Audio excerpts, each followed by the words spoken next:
kan dhageenyi dhagahii kan dhageeffatte waliin gahiin guyyaan xiqqii guyyaan seenaa hadha galgala raawwatama wal falmii fi wal morkiin mubaarik musammaa fi ayyu Eertiraa maksab jedhamtu takka jidduutti hadha galgala akka Itoophiyaatti saafur duwwaa irratti ni eegalama isaan biyyaan wal gurmeessanii akka injifatan kakatanii sooshaal miidiyaa irratti arrabaa fi dhaadannoo garagaraa mul'isutti argamu dubbiin dubbii mubaarik musammaa qofaanti dubbiin dubbii biyyummaa fi sabummaatti jijjiiramee jira Oromoon injifatan hin beekum injifachuu malee akkuma kanaan dura waliin taanii injifannoo haaraa galmeessinam akka isaan maqaa Oromoo lammateen kaafnee gochuu qabnam akka Itoophiyaatti galgala keessaa saafuri irratti akka saa Ameerikaatti galgala keessaa saa 3 PM irratti akka biyyoota Arabaatti ammoo saa 11 PM irratti ni gaggeeffama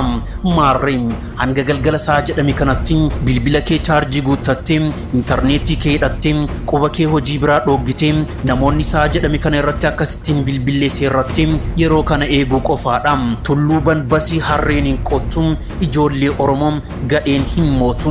mubaarik musammaa abbaa miskiinota abshir ni mootam